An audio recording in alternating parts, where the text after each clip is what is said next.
Bonjour, ce jus peut sauver votre vie.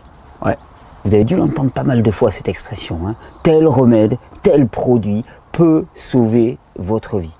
Moi, la seule fois où je l'ai entendu, où c'était un petit peu légitime, enfin même pas un petit peu, et beaucoup légitime, c'est quand j'ai lu le livre d'Herbert Shelton qui disait « Le jeûne peut sauver ta vie ».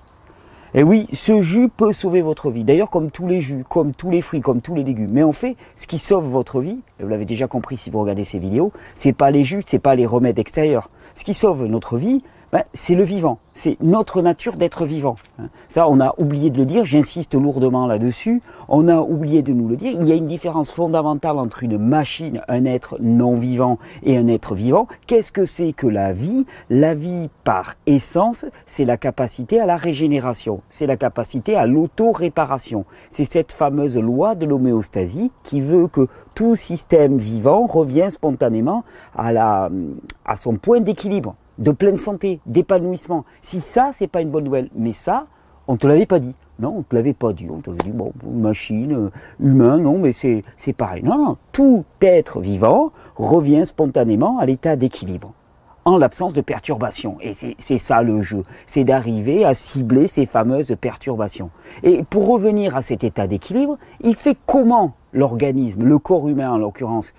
Il puise dans son environnement les éléments qui lui permettent de revenir à ce fameux état d'équilibre. Il puise dans son environnement, au sens le plus large du terme, les nourritures, au sens le plus large du terme, qui lui permettent de construire sa propre matière. Et ça, on l'avait oublié. Non mais, parce que t'as les écolos et ainsi de suite qui te disent non mais il faut faire gaffe à l'environnement, et toi tu te dis ouais ils sont gentils, cucu les petits oiseaux, moi l'environnement à la limite ça me concerne pas. Mais t'as oublié un truc, c'est que ta matière, ton être se nourrit de ton environnement. La fameuse loi de l'homéostasie qui te permet de te reconstruire et de te régénérer, où est-ce qu'elle prend ses matériaux? Où est-ce qu'elle prend ses briques? Elle prend ses briques dans son environnement. Si tu vis dans un environnement de MERDE, les matériaux que tu as pour te reconstruire, c'est de la MERDE. Tu te demandes, est-ce que tu te demandes un petit peu comment ça se fait qu'on soit aussi déprimé, désespéré, hein, qu'on soit autant des consommateurs d'anxiolytiques, de stimulants, de drogues, d'alcool? Mais regarde l'environnement dans lequel on vit. Je te parle même pas de pollution, ainsi de suite, mais regarde ça, des murs de béton, de l'asphalte, il n'y a pas de forêt, il n'y a pas de verdure, il n'y a pas d'animaux, il y a un air qui n'est pas pur, il y a une eau qui n'est pas pure. Le corps, qu'est-ce qu'il va chercher comme matériau? Tu vis en pleine forêt avec un air qui est brassé, chargé d'oxygène, chargé d'ions négatifs, hein, tu bois une eau de qualité, tu as une alimentation simple, sobre et dense au niveau nutritif, le corps il va avoir les meilleurs matériaux pour se reconstruire. D'accord? Si tu lui donnes une alimentation complètement dévitalisée dans un air qui est totalement pollué et avec une eau qui est polluée, avec des relations sociales, des relations avec ton groupe de personnes avec lesquelles tu évolues qui sont conflictuelles et dures, qu'est-ce qu'il va avoir comme nourriture pour se reconstruire? Eh bien ça. Et il fera ce qu'il peut avec cette donnée-là. De toute façon, à tout moment, le corps humain se régénère pour tout le monde. Ça c'est la bonne nouvelle, en permanence. Mais avec ce qu'il a sous la main. Si ce qu'il a sous la main, ce sont des matériaux de piètre qualité, il fera avec les matériaux de piètre qualité.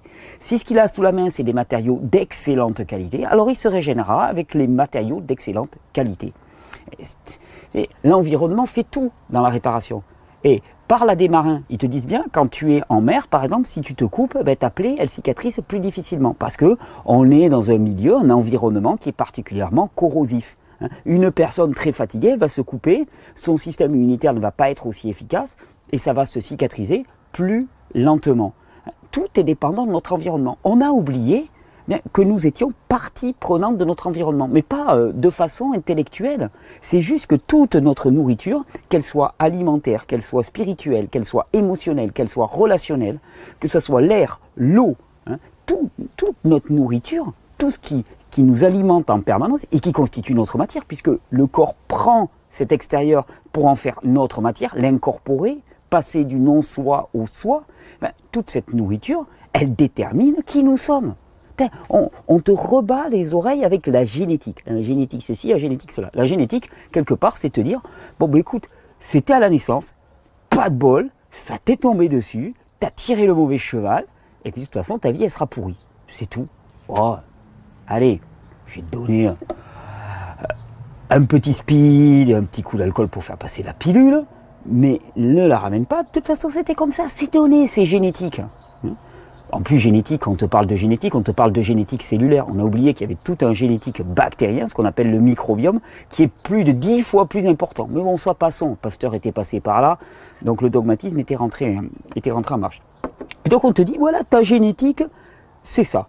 Donc, en fait, quand on te base tout sur la génétique, premièrement, ta responsabilité, tu oublies, aucune responsabilité, tu peux faire ce que tu veux, de toute façon, c'est la génétique. T'es né comme ça, mais n'espère pas que ça évolue. T'es né comme ça, c'est fini. Non seulement la génétique, ta responsabilité, elle disparaît complètement, et ton environnement, tu t'en fous. Tu peux vivre dans l'environnement que tu veux, de toute façon, c'était donné à la base. Il n'y a pas de chance que ça évolue. Et ça, c'est l'espèce de discours lénifiant qu'on nous sort en permanence. C'est-à-dire, toi, t'as rien à faire là-dedans.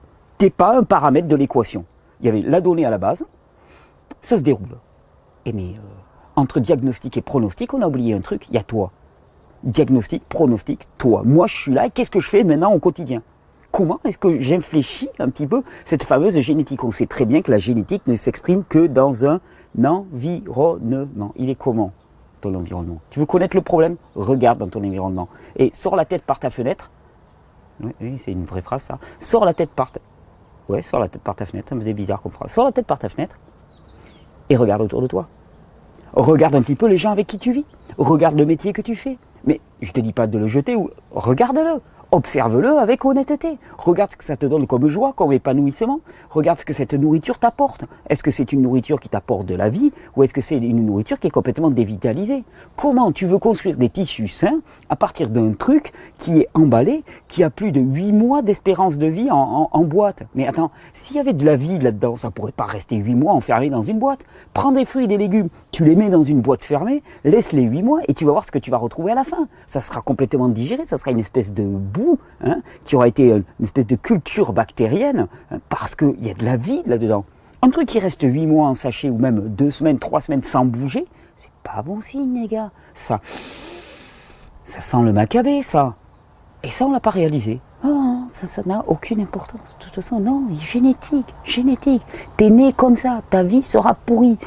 Pas de peau, dommage, mauvaise pioche. Et ça n'a rien à voir avec ça. Alors quand je te dis, ce jus peut sauver ta vie, ce jus, comme toutes les nourritures, peuvent sauver ta vie, des nourritures qui sont adéquates. Alors ce jus, tu vas voir, il va être encore plus adapté, parce qu'il va cibler le système digestif. Et c'est là que ça commence. C'est vrai que parmi toutes les nourritures de ce monde, une qui est particulièrement frelatée, particulièrement destructrice pour l'individu, c'est la nourriture para comer, la nourriture alimentaire, ce qu'on mange au quotidien.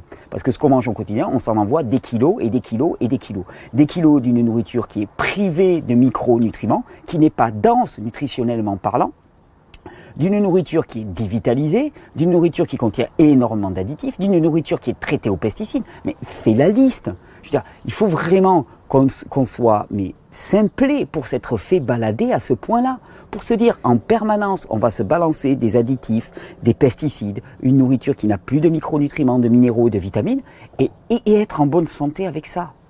Mais c'est ça la différence. C'est quoi le gros changement qu'il y a eu au cours du XXe siècle? C'est ça, c'est de passer d'une agriculture et d'une économie rurale avec des produits locaux, avec beaucoup de végétaux, cultivés localement de saison sur des terroirs relativement riches, à des sols totalement appauvris, à une nourriture extrêmement transformée, à une antibiothérapie qui finissait de tuer les pauvres petites bactéries qui passaient dans le coin, celles qui avaient rescapé. C'est ça le gros changement. Et la catastrophe, tu sais, on parle toujours de la catastrophe de la Seconde Guerre mondiale. Je pense que la pire catastrophe de la Seconde Guerre mondiale, et tout égard gardé à la catastrophe et à la monstruosité qui a eu lieu pendant la Seconde Guerre mondiale, la catastrophe, elle a continué après. La catastrophe, elle a été d'un tout autre ordre après. C'est l'introduction des engrais de façon massive dans l'agriculture et c'est l'introduction des antibiotiques. Cette véritable lutte contre le vivant. La lutte contre le vivant, elle a eu lieu pendant la guerre, elle a continué après. Et ce sont des millions et des millions et des millions de victimes et qui continuent. Et les enfants qui naissent maintenant, ils sont dans quel état? Regarde, allergiques, immunodéficients, avec des cancers, avec des troubles du comportement. Le monde bactérien crie sa douleur parce qu'il nous faut du vivant. Et les jus, peuvent sauver ta vie. Et celui-là en particulier. Alors, il se trouve que je te dis, c'est un jus pour le système digestif. Et hier, il y a des copains qui sont passés à la maison, et les copains, ils sont toujours agréables. Par contre, ils ont une propension à manger tous les ananas. Je sais pas pourquoi, je tiens toujours des copains, moi, qui mangent tous les ananas. Alors, je me suis retrouvé avec pas mal de pots d'ananas. Tu vois, hop. Enfin, pas mal. J'en ai mis que quelques-unes là, mais j'avais quelques pots d'ananas.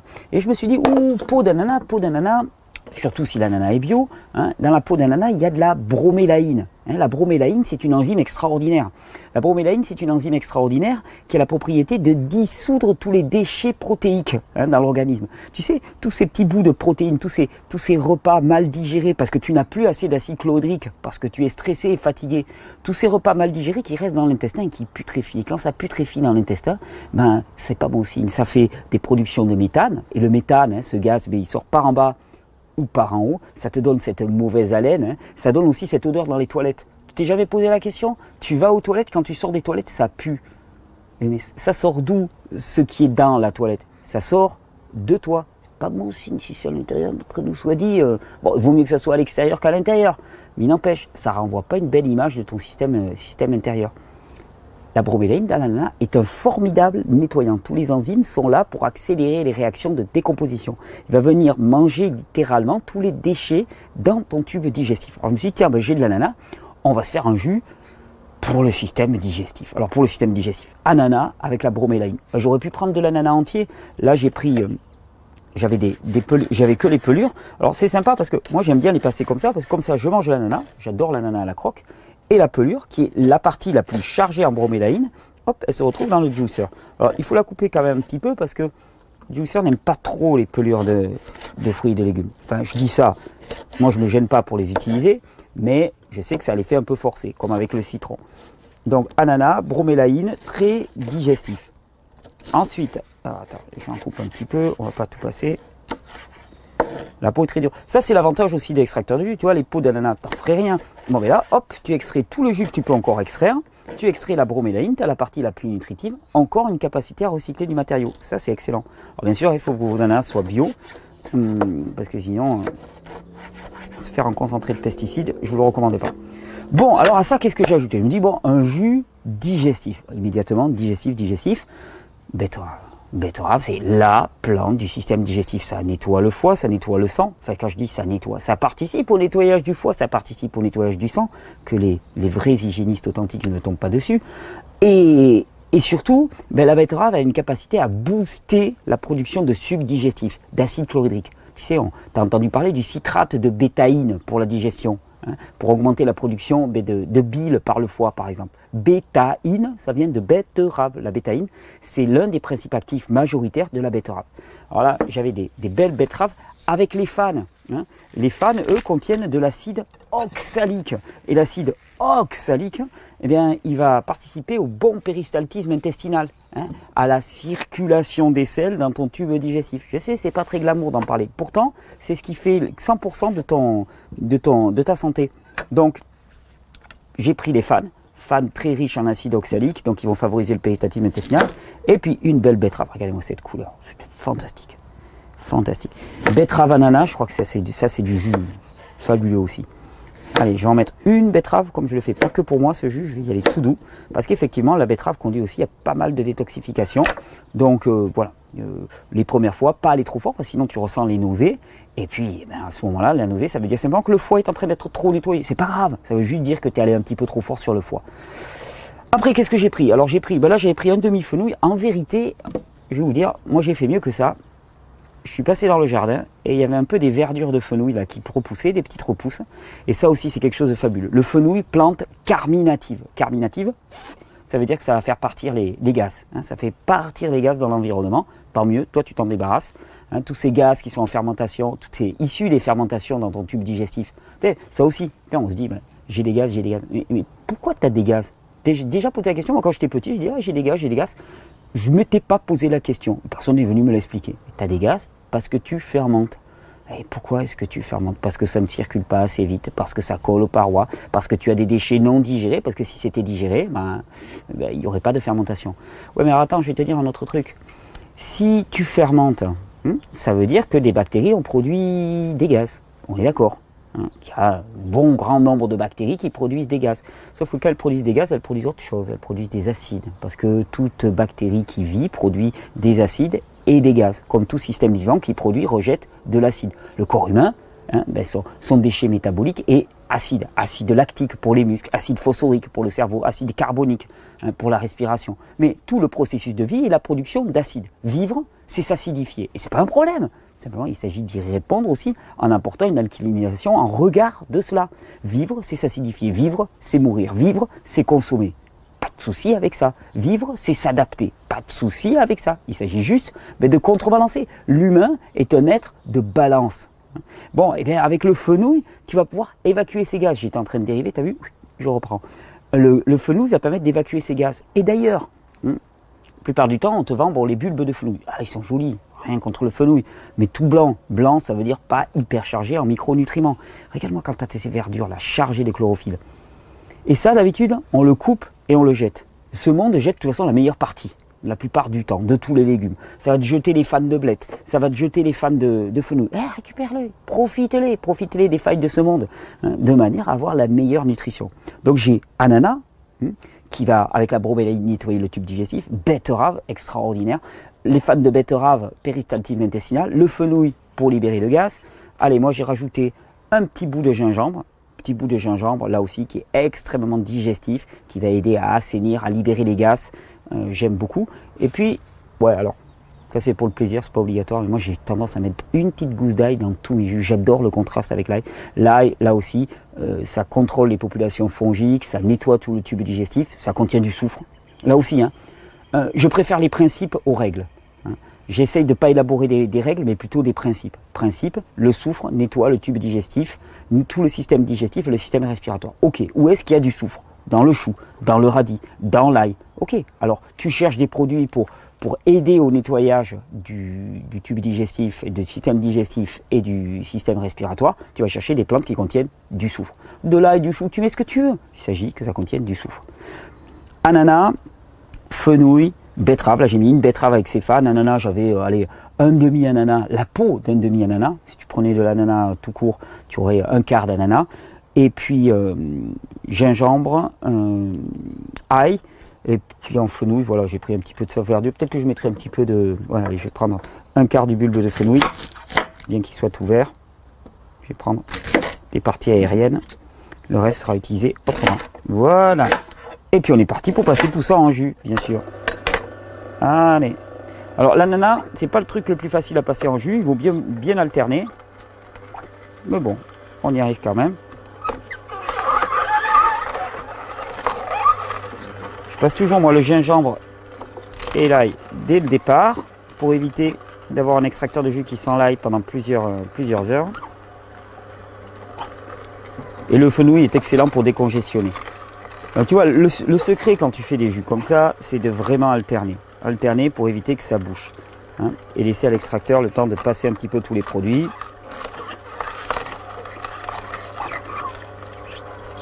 Voilà.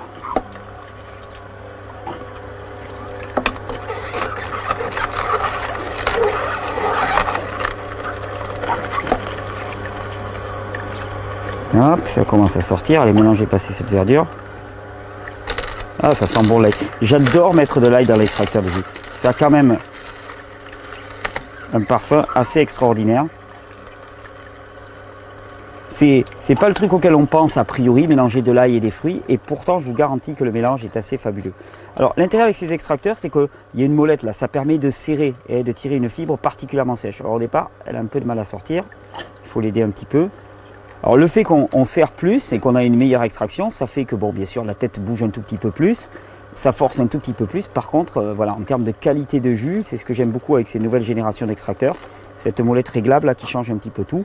Une petite évolution par rapport aux oméga de la belle époque, on va dire, mais qui permettent, voilà, toujours pareil, de tirer. Plus ta fibre est sèche, ben, plus ça veut dire que tu extrais de matière. Et ça, c'est excellent parce que ça veut dire que ce qui ressort au final, ben, c'est une matière qui est juste de la matière cellulosique et non pas chargée de nutrition. Ça serait dommage de la mettre au compost. Ça viendrait nourrir les micro-organismes, mais bon. En termes de micro-organismes, on en a un gros là qui aime bien être nourri. Allez, voilà, je passe les feuilles. Ça aussi, normalement il faut les passer une à une. Je ne suis pas le plus orthodoxe pour faire mes jus, j'ai tendance à être un peu brut. Vous n'êtes pas tout obligé de vous en inspirer. Alors le fenouil, Celui-là, c'était du fenouil sauvage. Alors quand c'est du fenouil sauvage, en plus, il est particulièrement concentré. Alors l'une des caractéristiques aussi des peaux d'ananas quand on les passe en jus, c'est qu'elles vont faire pas mal de mousse. Et j'aime beaucoup les jus avec de la peau d'ananas parce que c'est un côté très très mousseux. Souvent même je les filtre pas parce que cette mousse elle est tellement agréable. Voilà. Ah puis la betterave ça donne cette couleur. Alors toujours pareil, les gens me disent ah je prends du jus de betterave, je commence à voir les urines rouges, les selles rouges. C'est normal. Si tu es en surabondance de bétaïne, hein, normalement ton acide chlorhydrique dans l'estomac devrait dissoudre ces pigments, ils ne devraient pas apparaître. Mais si tu consommes un petit peu, si tu commences à consommer plusieurs betteraves par jour en jus, il est évident que tu vas avoir passé de la couleur rouge dans tes urines et dans tes selles. D'ailleurs c'est bon signe, si ça passe la couleur rouge dans les urines, ça veut dire que la bétaïne est rentrée dans tout le système intérieur, puisque l'urine, hein, elle éponge le système intérieur, c'est l'élimination issue du sang et de la lymphe. Donc si tu as la couleur rouge dans les urines, c'est-à-dire que la bétaïne est bien passée de l'autre côté de la paroi intestinale. Super, c'est bon signe, ça nous intéresse. Allez, je vais en remettre encore un ou deux.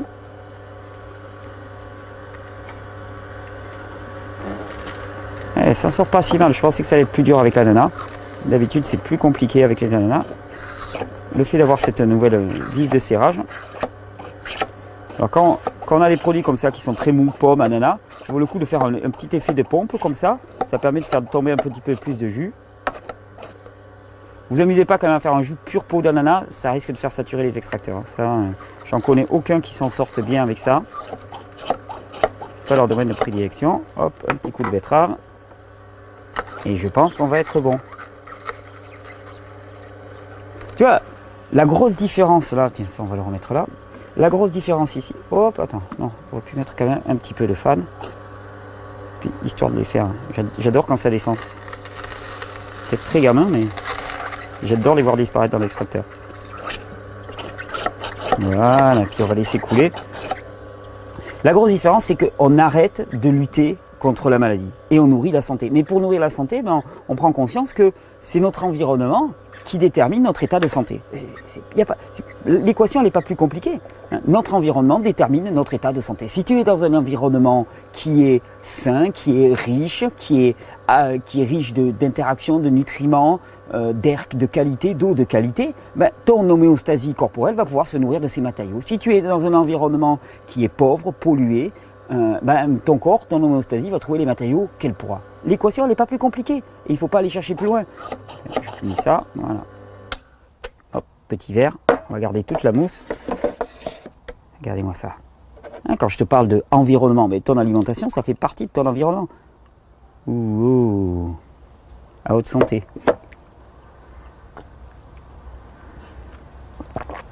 Le fenouil.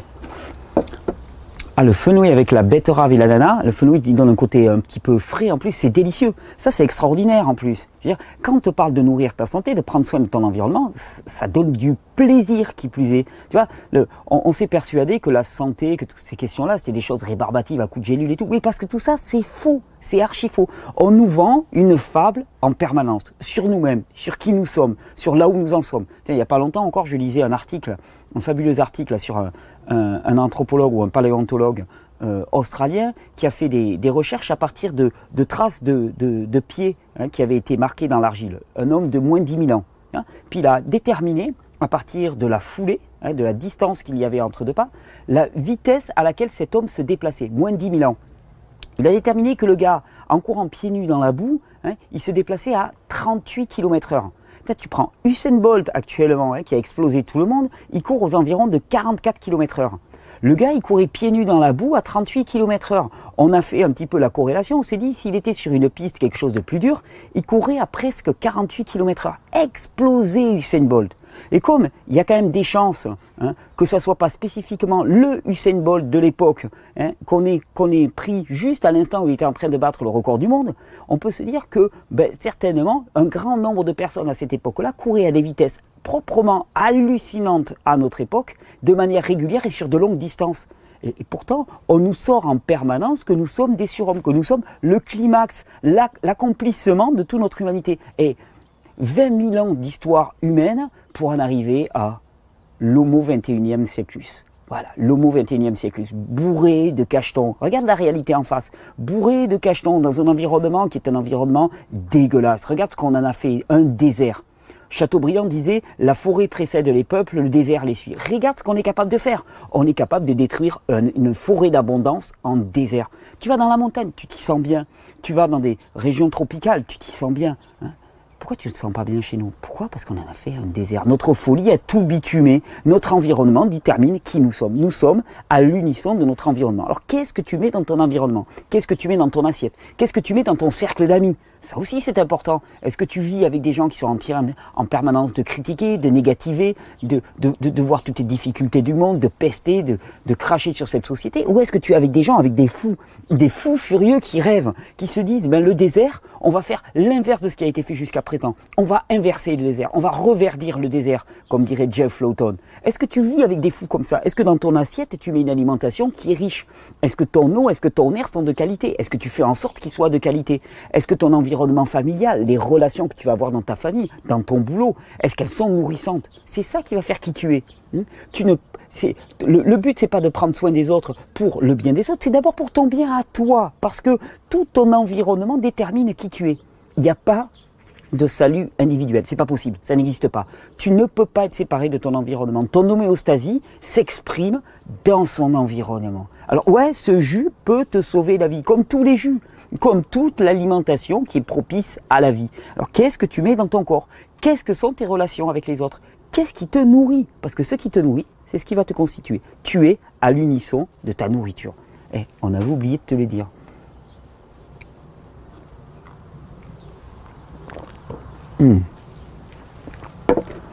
On avait oublié de te le dire, pourtant c'était le facteur essentiel. Mais comme on a oublié de te le dire, ça fait qu'on a pu te fourguer une nourriture complètement morte. Mais on ne construit pas des cellules vivantes à partir d'une alimentation morte, c'est pas possible. La vie construit la vie. Et la vie, c'est les bactéries, c'est la richesse micronutritionnelle. C'est tout ce que tu vas trouver dans les fruits et les légumes. Alors une fois que ces données sont connues, là, on peut faire nos choix. Là, on est responsable. Et la génétique, on la voit bouler. Parce que la génétique, elle est posée une fois pour toutes. Par contre, l'épigénétique, c'est notre pouvoir, notre responsabilité, notre joie. Bonne régénération. Et j'allais oublier. On approche du mois de décembre. Bah, ça le fait pas. Là, il est 8 h du matin en Catalogne. Ça fait pas décembre. Mais bon, théoriquement, on approche du mois de décembre. Et décembre, c'est Terra Incognita, 3 semaines. 3 semaines ensemble pour expérimenter la pleine régénération. Pour ceux qui connaissent, c'est 3 semaines dans lesquelles il y a des vidéos quotidiennes, il y a des tas de rendez-vous. Cette année, il va certainement y avoir une conférence, des pique-niques organisés. On est en train de vous préparer une page internet sur le site Régénère pour ça, pour lancer des pique-niques crus à travers toute la France, pour se retrouver, partager, faire exploser un petit peu les écrans et rentrer dans du concret, du réel, du vécu, de l'entraide et du soutien, de la solidarité. Tout va vous être annoncé au cours du mois de novembre. Il y aura un programme indicatif par étapes pour ceux qui veulent faire une transition alimentaire. On leur proposera 7 étapes pour changer l'alimentation avec les moyens de s'évaluer, de savoir où on en est sur ces étapes et de savoir quelle pourrait être l'étape suivante. Des petits guides comme ça qui vont nous accompagner. Tout ça, ça arrive au cours du mois de novembre. Préparez-vous. Terra Incognita, ça doit être le 4e ou le 5e. Peut-être le 5e. Au 4e, 5e, je sais pas, faut regarder ça. Terra Incognita, ça arrive, ça démarrera le lundi 30 novembre, si je m'abuse. 3 semaines ensemble pour expérimenter des territoires inconnus. D'ailleurs, le thème de cette année, j'ai appelé ça « Jeûner à ce monde ». Jeûner aux valeurs de ce monde. Ces valeurs de ce monde qui nous tirent droit vers la dégénérescence, la fatigue, la maladie et la dépression. Jeûner à ce monde, c'est juste, on était dans cette direction, hop, on part en sens inverse. On ne s'arrête pas, on part en sens inverse et on va expérimenter quelque chose d'autre. Non, parce que on t'avait dit que ça, c'était la seule direction, la meilleure pour l'humain. Tu as quand même le droit d'aller voir de l'autre côté. Au pire, s'ils ont raison, tu vas t'en rendre compte rapidement. Et puis tu feras demi-tour. Il n'y a pas de souci. On ne s'énerve pas. Il n'y a pas d'inquiétude. Non, mais parce qu'on t'a toujours dit que c'était dans cette direction qu'il fallait aller. Ok, moi, je me pose des questions. Pourquoi est-ce que cette direction est la meilleure? Et si c'était pas vrai? Pour le coup, quand même, d'aller voir de l'autre côté. Rendez-vous en Terra Incognita.